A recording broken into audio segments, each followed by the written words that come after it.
Hey everybody, today we're going to practice a letter that you may not write a whole lot, but we still need to practice it on our handwriting paper. It's an upper and lowercase q. And so lay down your pencil and watch Miss Givens, and I'm going to show you how I make an uppercase q. If you can make an uppercase O, you can definitely make an uppercase q. So just like the O, I'm going to start below the blue line, curve up and touch blue, curve down and touch the bottom, close it up. Make sure that your circle touches the top and the bottom, but we're not done.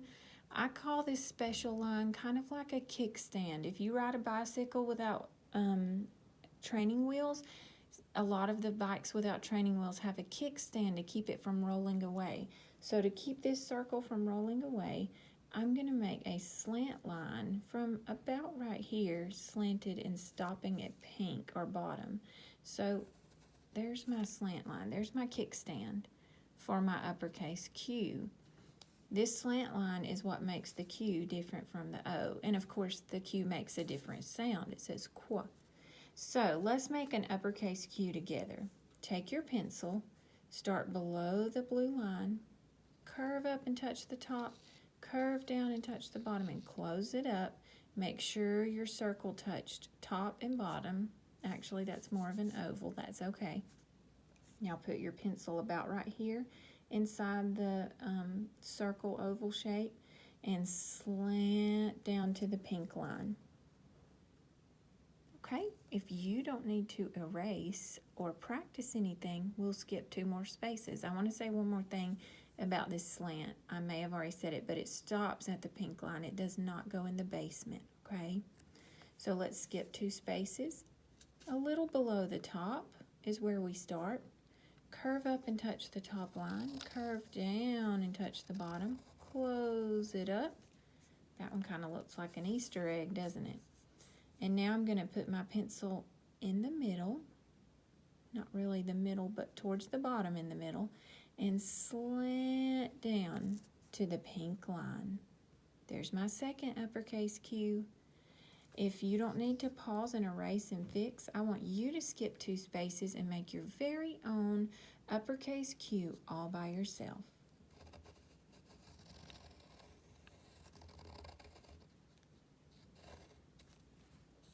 Okay, here's mine. If you need to pause and erase, you go right ahead. No rush. If you don't need to pause and erase, lay down your pencil and I will show you how to make a lowercase q. A lowercase q starts with that lowercase circle like so many other lowercase letters. I'm going to start just below the dots, curve up and touch the dots, curve down to the bottom line, close it up, and you might notice, I just noticed that my circle went a little bit too far past the bottom line.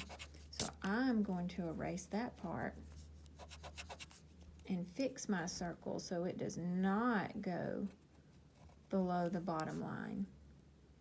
So make sure, I've made sure my circle touched the dots in the bottom. Now I'm going to go on the right side. Now sometimes a computer or some people who write just make a straight line on the right side for a lowercase q. It kind of looks like a P, except a P's line is on the left side. Some people curve back at the bottom like a little tail for their lowercase q, and that's the way I'm going to make my handwriting lowercase q. It helps me to distinguish the lowercase q from the lowercase p. All right, let's make one together.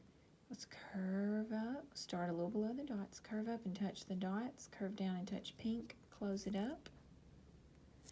And now we're going to start on the right side on the dotted line, pull down into the basement, and put on a little tail for a lowercase q. If you need to pause and erase, you can. Or if you don't need to, let's skip 2 spaces. Start a little below the dots, curve up and touch dots, curve down and touch the bottom line, close it up. If your circle's touching dots in the bottom, then you can come on the right side on the dotted line and pull down into the basement and put on a little tail. Okay, if you're ready, you can pause and erase if you need to. And if you don't need to, you can skip 2 spaces and make your very own lowercase q all by yourself.